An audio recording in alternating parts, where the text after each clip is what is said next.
اس سے پہلے رمضان شریف سے پہلے ہی جو پرومو چلنے لگ جاتے ہیں وہ پتہ چلتا ہے صاحب یہ اداکار جو ہے اب دین سکھائیں گے، یہ اداکارہ دین سکھائیں گی، یہ گلوکار دین سکھائیں گے، اور جنہوں نے 11 مہینے کولے مٹکائے انہیں دین کا کیا پتہ، انہیں دین کی کیا خبر۔ یہی وجہ ہے کہ الٹے سیدھے سوالات کے جوابات یہ قوم کے سامنے آ جاتے ہیں اور قوم اسے ہی حق سمجھتی ہے اور اس پر عمل کرنا شروع کر دیتی ہے۔ یہ سارا گناہ ٹی وی چینل کے جو بڑے لوگ ہیں ان کے اوپر جائے گا، جو غلط مسئلے بیان کر رہے ان کے اوپر یہ سارا کا سارا گناہ جائے گا۔ تو میں ایسے لوگوں سے کہنا چاہتا ہوں جب دین کا معاملہ آئے تو خدا کے لیے علماء کرام سے رجوع کیا جائے، علماء کرام سے پوچھا جائے اس سوال کا جواب کیا ہے، یہ مسئلہ کس طریقے سے حل ہوگا۔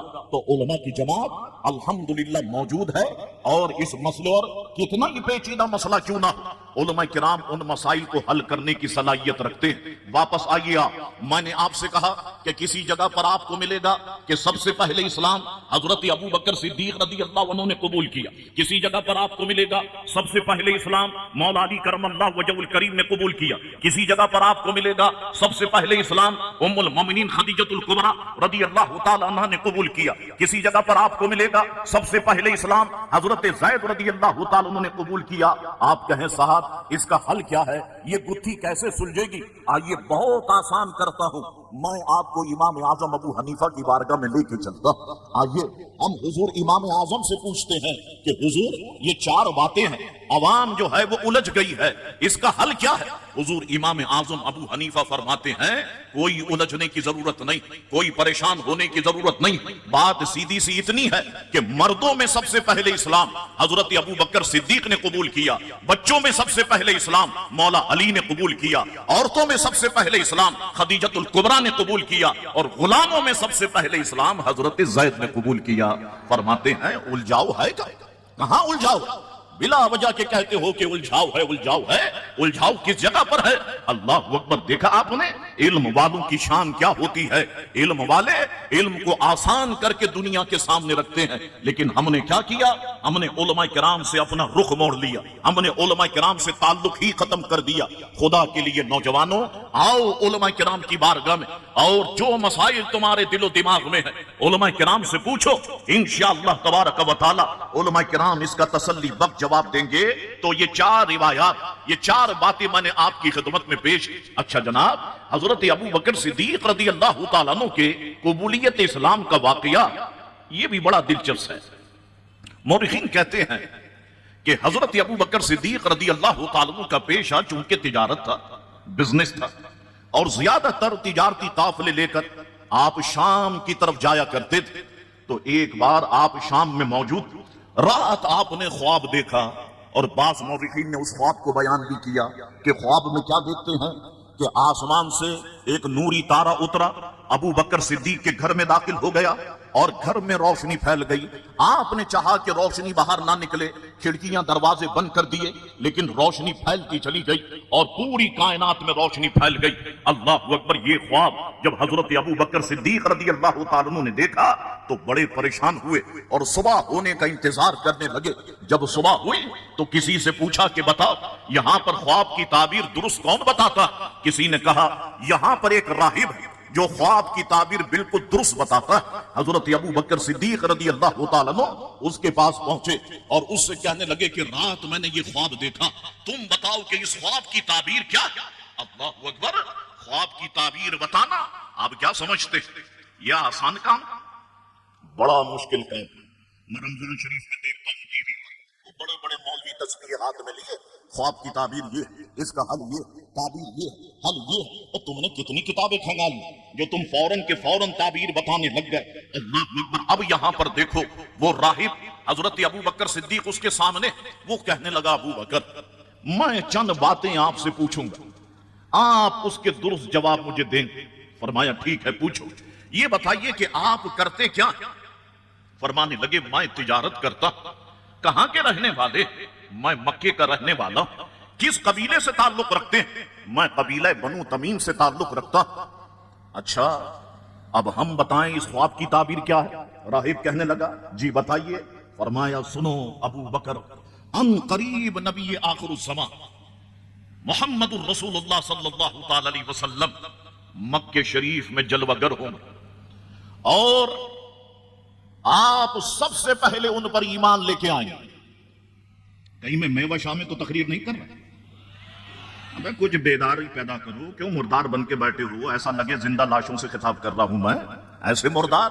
اللہ تبارک و تعالی بس ہمارے حال پر رحم فرمائے. وہ کہنے لگا کہ ابو بکر آپ کے خواب کی تعبیر یہ ہے کہ نبی آخر الزمان محمد الرسول اللہ صلی اللہ علیہ وسلم کا ان قریب ظہور ہوگا. آپ سب سے پہلے ان پر ایمان لائیں. کہہ دو بآواز بلند سبحان اللہ. لکھنؤ سے تو تعلق نہیں کہ سبحان اللہ کہو تو کمر میں موچ آ جائے. اچھا یہ بھی بڑا عجیب معاملہ. میں اپنے نانا کے دور سے دیکھتا رہا. میرے نانا حضور محفل سے خطاب کرتے فرماتے کہو سبحان اللہ. وہ پورا دور چلا گیا. والد محترم کا دور دیکھا. خطاب فرماتے اور کہتے کہو سبحان اللہ. پھر عوام کہتی سبحان اللہ. جیسے آپ نے دیکھا پولیو کے قطرے پلانے جب آتے تو گھر پہ آ کر کے پوچھتے کہ ہے کوئی بچہ چھوٹا ایسا کہ جس کو پولیو کے قطرے پلائیں. ماں کہتی ہے کہ ہاں میرا بچہ. کا لے کے آئی. اب لے کے آتے ہیں تو وہ منہ نہیں کھولتا. اب وہ کہتے ہیں ٹیم صاحب اپنے بچے سے صاحبہ اپنے بچے سے کہیے ذرا منہ تو کھولے. تو ماں بچے سے کہتی ہے آ کرو. وہ بچہ آ کرتا ہے منہ کھولتا ہے تو پھر وہ قطرات ڈالتے ہیں. ایسے ہی ہر وقت آ کے تم سے کہنا پڑتا ہے آ کرو سبحان اللہ کہو ماشاء اللہ کہو. پھر مرداروں کے اندر کچھ دم آتا ہے کہ صاحب ہاں اب شاہ صاحب نے کہہ دیا تو سبحان اللہ کہنا پڑے گا. اب جتنے بیٹھے ہو یہاں سے وہاں تک میں خاموش نہیں بیٹھنے دوں گا. ابھی بڑے پیار سے تقریر کر رہا ہوں بڑے اطمینان سے. ورنہ 12 ستمبر کی تقریر تم کو یاد ہے اچھی طرح سے یاد. لیکن یاد رکھو ہم پیارے علی کرم اللہ وجہ الکریم کی اولاد. ہمیں معلوم ہے کہ کب کہنا ہے اور کیا کہنا ہے. ہم اچھی طریقے سے جانتے محفل کے حساب سے اسی لیے گفتگو کرتے. اللہ اکبر. تو وہ راہب کہنے لگا ابو بکر اس خواب کی تعبیر یہ ہے کہ نبی آخر الزمان کا ظہور ہوگا اور آپ سب سے پہلے ان پر ایمان لائیں. ایک بات.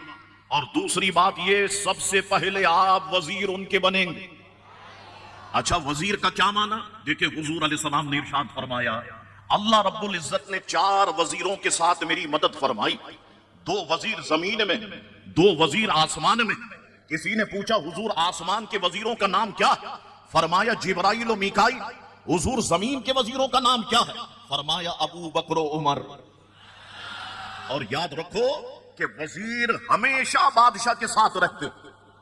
اچھا یہ دنیاوی جو بادشاہ دنیاوی جو گزرا ہم دیکھتے ہیں جب وزیر اعظم مر جاتا وہ الگ دفن ہوتا وزراء الگ دفن ہوتے.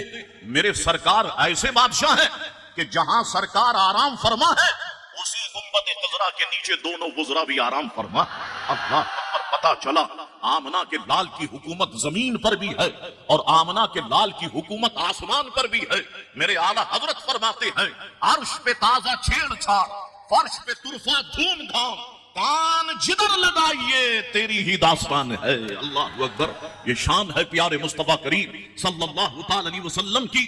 اب راہب کہنے لگا سنیے اس خواب کی تعبیر یہ ہے کہ سب سے پہلے خلیفہ بھی آپ انہی کے بنیں گے. سب سے پہلے آپ خلیفہ بنیں گے. حضرت ابو بکر صدیق رضی اللہ تعالیٰ عنہ بہت زیادہ خوش ہوئے. اللہ اکبر. جب مکہ شریف آئے تجارت سے فارغ ہو کر تو سوچنے لگے کہ میں اپنے گھر جاؤں یا رسول اللہ علیہ السلام کی بارگاہ میں جاؤں. اللہ اکبر. دل نے فیصلہ کیا کہ رسول اللہ علیہ السلام کی بارگاہ میں حاضر ہوا جائے. حضرت ابو بکر صدیق حاضر خدمت ہوئے اور عرض کرنے لگے اے محمد ابن عبداللہ آپ جس چیز کا دعویٰ کرتے ہیں آپ جس چیز کی تبلیغ کرتے ہیں یہ تو بتائیے کہ آپ کے پاس اس کی دلیل کیا ہے. اللہ اکبر. حضور علیہ السلام نے ارشاد فرمایا ابو بکر کیا وہ دلیل کافی نہیں ہے جو تم ملک شام میں دیکھ چکے ہو؟ کیا وہ دلیل کافی نہیں ہے جو تم ملک شام میں دیکھ چکے ہو؟ اللہ اکبر. بس اتنا کہنا تھا. ابو بکر صدیق نے اپنا ہاتھ آگے بڑھایا اور حضور علیہ الصلوۃ والسلام نے کلمہ شریف پڑھا کر ابو بکر صدیق کو دار اسلام میں داخل فرمایا. اللہ اکبر. آئیے جناب ایک بڑی اہم روایت محمد بن عبد الرحمن فرماتے حضور علیہ السلام نے ارشاد فرمایا کہ جب میں نے کسی کو دعوت اسلام دی جب بھی میں نے کسی کو دعوت اسلام دی تو سب کے دل میں تردد اور ایک قسم کی جھجک ضرور پائی گئی سوائے میرے دوست ابو بکر کے کہ میں نے کہا ابو بکر میں اللہ کا نبی اور رسول ہوں. ابو بکر نے برجستہ کہا میرے آقا میں آپ پر ایمان لایا. برجستہ کہا میرے آقا میں آپ پر ایمان لایا. اللہ اکبر. حضرت ابو بکر صدیق رضی اللہ تعالیٰ عنہ نے جس وقت اسلام قبول کیا، ام المومنین حضرت عائشہ صدیقہ رضی اللہ تعالیٰ عنہا ارشاد فرماتی، آپ فرماتی ہیں کہ مکے کی دو پہاڑیوں کے درمیان سب سے زیادہ خوشی ابو بکر صدیق کے اسلام قبول کرنے کی اگر کسی کو تھی تو وہ پیارے آقا نبی رحمت صلی اللہ علیہ وسلم کو تھی. حضور علیہ الصلوۃ والسلام بہت خوش ہوئے. اللہ اکبر. وہ کسی نے خوب کہا، بڑی شاندار منظر کشی کی. اگر آپ اپنی زبان کو سبحان اللہ سے تر رکھے تو آئیے میں اس منظر کشی کو بیان کرتا. کسی نے کہا کہ صاحب حضرت ابو بکر صدیق رضی اللہ تعالیٰ کیسی شخصیت اور کیسے حضور نے دعوت اسلام دی. اس سارے معاملے کی جب منظر کشی کی تو کہتے ہیں ابو بکر آئے، ان کو بھی یہی پیغام پہنچایا. ابو بکر آئے، ان کو بھی یہی پیغام پہنچایا، خدا کے دین کی تلقین کی، اسلام پہنچایا. کہا مجھ کو میرے رب نے نبوت دے کے بھیجا ہے، ہدایت دے کے بھیجا ہے، شریعت دے کے بھیجا ہے. میں آیا ہوں کہ بندوں کو خدا کے در پہ لے جاؤں، نجات دنیاوی و اخروی کی راہ دکھلاؤں. کہا ابو بکر نے سرکار آمنا و صدقنا، میرے مالک میرے مختار، آمنا صدقنا، میرے ماں باپ آل و اولاد قربان اس شریعت پر، میرے ماں باپ آل و اولاد قربان اس شریعت پر، خدائے رسول پر اور رسول خدا کی رسالت پر. یہ کہہ کر جھک گئے ابو بکر، چومے ہاتھ حضرت کے، لگے پھر خدمت تبلیغ کرنے ساتھ حضرت کے. یہ وہ ایمان تھا جس کا خدا نے ذکر فرمایا، اور یہ وہ انسان تھا جس نے لقب صدیق کا پایا. یہ وہ انسان تھا کہ جس نے لقب صدیق کا پایا. اللہ اکبر. حضرت ابو بکر صدیق رضی اللہ تعالیٰ عنہ جب اسلام قبول کیا تو حضور علیہ الصلوۃ والسلام کو سب سے زیادہ خوشی ہوئی. اور خوشی کیوں نہ ہو کہ ابو بکر صدیق رضی اللہ تعالیٰ عنہ ایک قیمتی ہیرا تھے جنہیں اللہ تبارک و تعالیٰ نے حضور علیہ الصلوۃ والسلام کے لیے محفوظ کر رکھا تھا.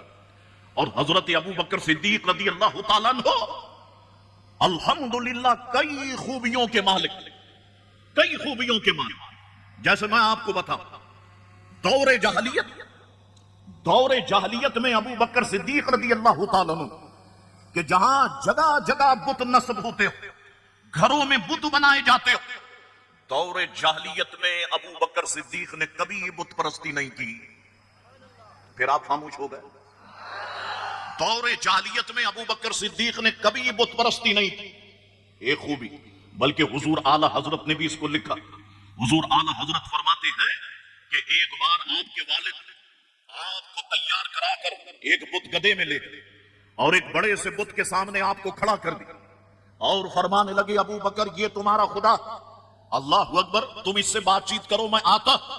جب والد چلے گئے تو ابو بکر صدیق اس کے سامنے کھڑے ہو گئے اور اس بت سے فرمانے لگے میں بھوکا ہوں، مجھے کھانا کھلا، مجھے پانی کی ضرورت ہے پانی پلا، مجھے لباس کی ضرورت ہے مجھے لباس. میں تجھے پتھر مارتا، اگر تو خدا ہے تو اپنے آپ کو بچا. حضرت ابو بکر صدیق نے بڑا سا پتھر اٹھا کر جب بت پہ مارا وہ تو چکنا چور ہو گیا. پیچھے سے والد محترم تشریف لے آئے، ابو بکر صدیق کے ہاتھ کو پکڑا، اپنی اہلیہ کے پاس لے آئے، فرمانے لگے سلمہ جانتے ہو آج تمہارے بچے نے کیا کیا؟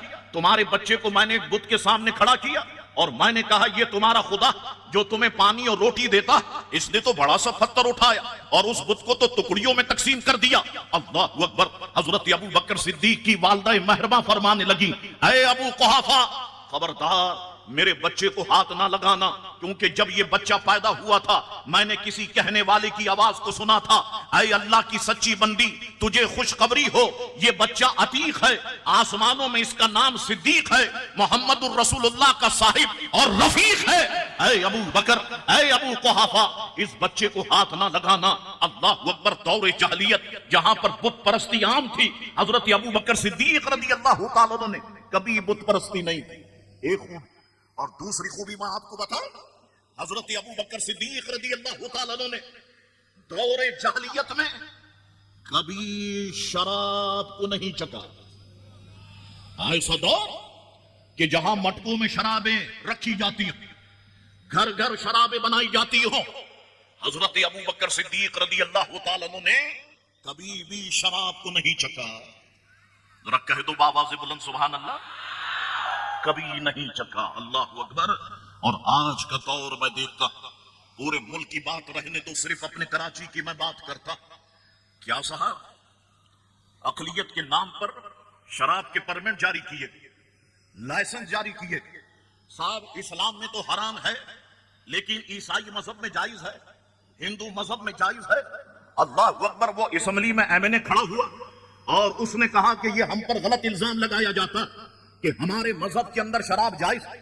جس طرح اسلام میں شراب حرام ہے, اسی طرح ہمارے مذہب میں بھی حرام ہے, اس پر پابندی لگائی جائے. اور پھر آپ کو پتا ہے اسمبلی میں کیا حال ہوا اس بل کا, اور کس طریقے سے بل کو ریجیکٹ کر دیا گیا. یعنی ایسا ملک جو اسلام کے نام پر بنا, جسے اسلامی جمہوریہ پاکستان کہا جاتا ہے, اللہ اکبر, اس ملک کے اندر جگہ جگہ پر شراب کی دکانیں کھل رہی ہے, اسٹور پر شرابیں مل رہی ہے, کھلے عام شرابوں کی فروخت ہو رہی ہے. یہ سب کس لیے ہے؟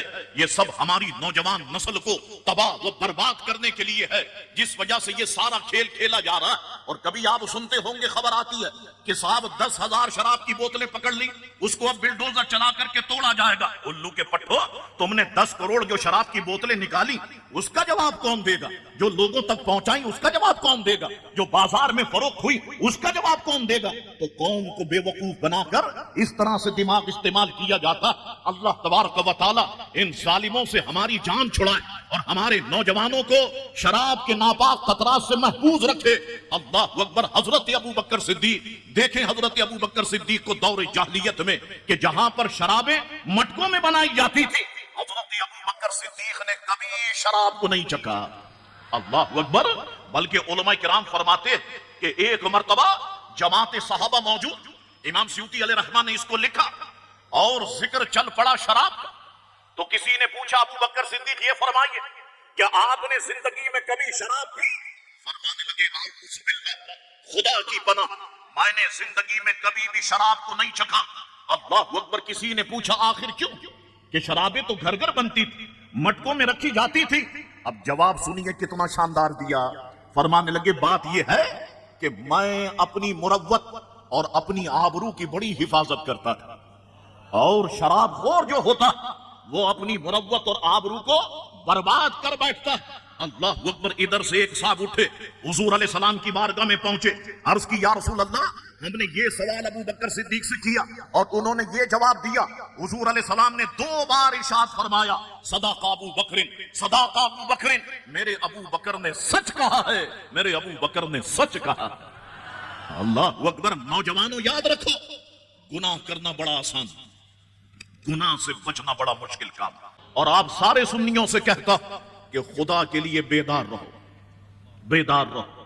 کچھ لوگ ایسے, کچھ شریر لوگ ایسے جو ہمارے پاکستان کو کمزور کرنا چاہتے ہیں, اور پاکستان میں فرقہ واریت کی آنکھ لگانا چاہتے ہیں, اور پاکستان کے لوگوں کو باہم دست و گریباں کرنا چاہتے ہیں.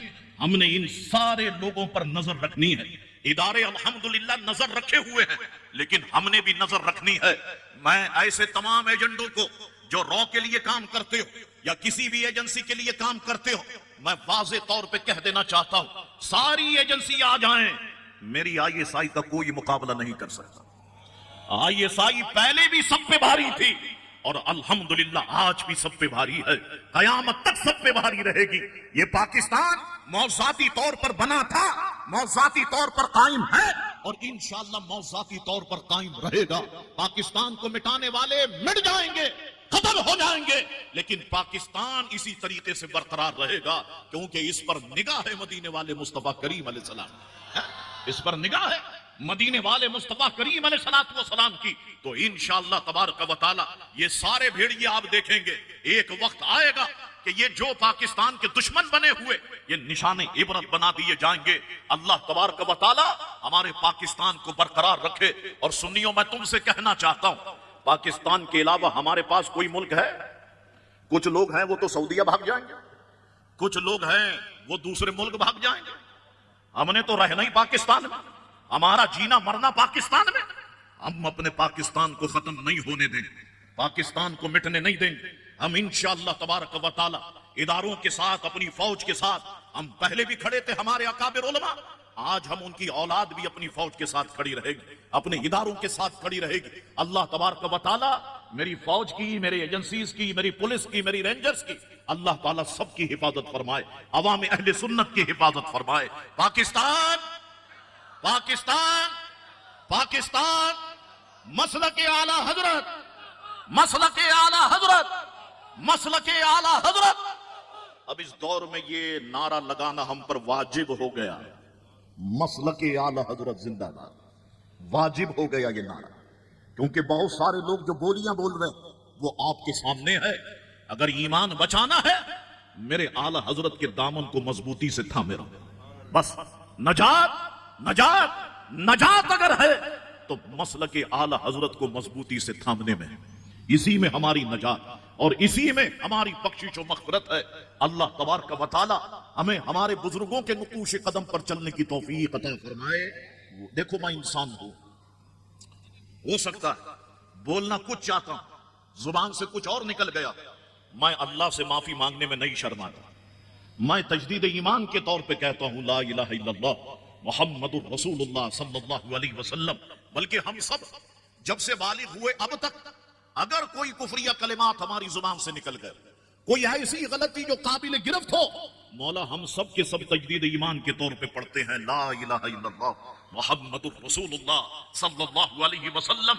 مولا کریم اسلام پر استقامت عطا فرما، مذہب مہذب اہل سنت والجماعت پہ استقامت عطا فرما، اور مذہب مہذب اہل سنت والجماعت پہ ہمیں موت عطا فرما۔ وآخر دعوانا ان الحمد للہ رب العالمین۔